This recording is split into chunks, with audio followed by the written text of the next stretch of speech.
जैसे कि हमने पिछले वीडियो में बात करी थी कि गाय के दो हेल्थ इश्यूज होते हैं। पहला तो डाइजेशन और दूसरा गाय, जिसकी वजह से पशुपालक को या गौपालक को आर्थिक नुकसान होता है। तो जहाँ तक पाचन या डाइजेशन का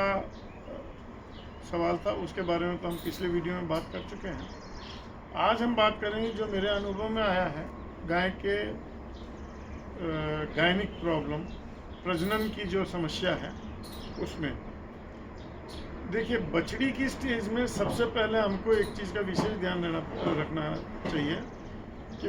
बछड़ी को यदि पोषक तत्व पर्याप्त मिलते हैं और पर्याप्त भोजन मिलता है तो वो 250 किलो के वजन तक पहुंचते पहुंचते हीट पे आ जाते हैं, जिसको हम लोग फिर एक हीट मिस करा के दूसरी हीट पे जो है उसको सर्विस दिलवानी चाहिए। नंबर 2, जो समस्या है, आम किसान या आम आदमी इस चीज़ को नहीं समझता है कि काविंग के बाद, बछड़ा या बछड़ी देने के बाद उसका किस तरह से ध्यान रखना चाहिए। अमूमन आदमी उसका ध्यान रखता नहीं है और चूंकि उसके गर्भाशय में इन्फेक्शन पहुंच जाता है तो वो जो है फिर वापस जो है गाभिन नहीं हो पाता। अब इन्फेक्शन क्यों पहुंच जाता है? जैसे गाय ने बच्चा दिया, उसके बाद उसकी जो है जो मैला गिरता है वो पीछे के भाग की सफाई उसको जो है हल्दी से और हल्के गुनगुने गर्म पानी से ज़रूर होनी चाहिए। उसमें मैं मानता हूँ नीम के पत्ते, हल्दी और गुनगुना पानी, ठीक है। उसकी सफाई यदि होती रहे तथा उसको भोजन के साथ हम कोई भी जो यूट्रस क्लीनिंग आजकल अलग अलग दवाइयाँ आती है, जैसे मैं आम उदाहरण के तौर पे मैं बताऊँ, एक्जापार एक दवाई है, यूट्रेटोन एक दवाई है। इनका जब उपयोग और प्रयोग करते हैं तो उससे जो है उसके गर्भाशय की सफाई पूरी होगी। अगर वो सफाई पूरी हो जाएगी तो गाय समय पे हीट पे आएगी। और सबसे बड़ी बात क्या है कि उसका यूट्रस का शेप समय पे जो है, जो उसमें सूजन और वो होती है वो कम होगी, तो दूध में भी जो है समय से आएगी और अच्छा दूध करेगी। पशुपालक को जो ध्यान रखना चाहिए कि भाई जब गाय ब्याही है उसके बाद उसको जो है सही भोजन मिले,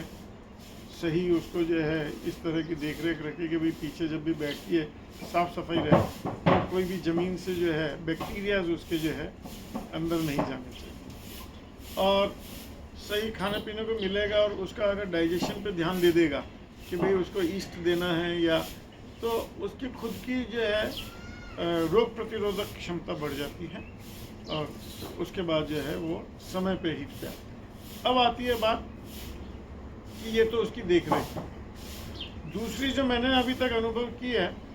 विशेष, कि जो भी नेचुरल सर्विस जिस गाय को मिलती है वो समय पे गाभिन होती है, पर एआई जब करवाई जाती है तो उस केस में जो है बड़ी समस्या आती है। एआई के केस में क्योंकि उतना अंदाज एआई वर्कर को नहीं होता है कि अभी गाय का जो है ओस खुला है कि नहीं खुला है प्रॉपर, और उतना जो है वो जो कंसेप्शन रेट है, कंसीव 35% जो हमारे देश में रेट है वो 35% ही है। तो गाय यदि 3 महीने भी खाली रह गई, 3 बार की रिपीट में भी, तो जो है पशुपालक के लिए इकोनॉमिकली वही नुकसान का काम हो जाता है। तो मेरा तो मानना ये है कि जिसके पास भी 3 गाय हैं उनको एक नंदी अवश्य रखना चाहिए। नंदी को प्राकृतिक रूप से पता चलता है कि गाय हीट पर है, वो उसको समय पे सर्विस देता है और सही ढंग से सर्विस उस समय पे मिलने से जो है गाय गाभिन समय पे होगी तो समय पे वो सही समय पर बच्चा देगी और इस ढंग से गौपालक को जो है दूध की प्राप्ति सही समय पर होगी, तो वो जो है उसके लिए आर्थिक रूप से नुकसानदायक नहीं। यानी उसको दो चीज़ों का ध्यान रखना है कि एक तो ब्याहने के बाद सही देख रेख रखें, और दूसरा उसके बाद जो है यदि गाय हीट पे जो आती है तो उसको कोशिश यही करें कि भाई नंदी से उसको सर्विस दे दें। वो ऐसा नहीं है कि भाई ठीक है एआई करवा दी और एआई वर्कर ने, क्योंकि एआई जितनी दफ़े होती है उतनी दफ़े इन्फेक्शन जाने के चांसेस होते हैं 80% केसेस में, क्योंकि हमारे यहाँ अभी तक एआई करने में इतना हमारा एआई वर्कर जो है सजग नहीं है कि उसकी जो गन है, उसका जो ग्लव्स हैं, उसको जो है वो प्रॉपर जो है वो रखे, स्टरलाइज करके रखे, और वो इन्फेक्शन होता है। फिर उसके बाद गाय जो है कंसीव नहीं करती है, और बार बार इस तरह से जो है एआई करवाने से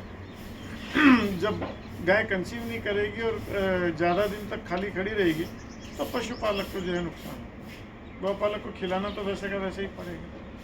तो इसलिए, और इस बारे में और भी कोई किसी को जानकारी चाहिए हो तो वो मेरे से कमेंट बॉक्स में डाल करके पूछ सकते हैं, मैं उनका जवाब दूंगा जो भी मेरा अनुभव रहा है। पर मेरा मानना ये है कि गायनिक प्रॉब्लम, प्रजनन की समस्या गाय को बहुत कम हो सकती है यदि सही ढंग से देख रेख की जाए और ध्यान रखा जाए।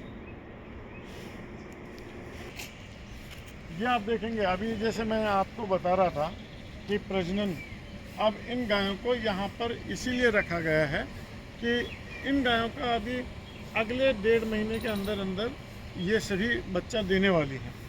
तो अभी इस समय में इनका जो है विशेष ध्यान रखा जाएगा। ये अलग अलग कैबिन बने हुए हैं ताकि जब प्रजनन हो तो इनके हिसाब से जो है इनकी जो ज़रूरत है सही, क्योंकि भीड़ में जब गाय रहेगी गायों के साथ में तो कई दफ़े ध्यान नहीं रखा जा पाता है कि भाई गाय कब ब्याह रही है, कब ब्याही, और फिर उस केस में क्या होता है कि अगली ब्याह के लिए जो है गाय को बड़ा तकलीफ़ हो जाती है। तो इसलिए हर व्यक्ति को, यदि जिसको भी इतनी गौ सेवा करनी है, उसको अपना एक प्रजनन के लिए ये डिलीवरी काविंग सेक्शन अलग रखना चाहिए, जिसको आप आईसीयू भी बोल सकते हैं, इंटेंसिव केयर यूनिट, कि जहाँ पर जो है गाय का जो है ध्यान रखा जाए कि अच्छा। फिर गाय हमारे यहाँ क्योंकि खुली रहती है, बांध के रखते नहीं हैं, तो रात बेरात अगर देखनी भी है तो भीड़ में पर्टिकुलर गाय को नहीं देखा जाए। अब यहाँ तो सिर्फ सेक्शन ही है, और जो गाय ब्याहने वाली है, बच्चा देने वाली है, उसी पे हम लोग ध्यान करते हैं। तो उसका विशेष रूप से जो है रात को जो भी आदमी रहता है गौ सेवक, वो जो है ध्यान रखता है घड़ी घड़ी कि भाई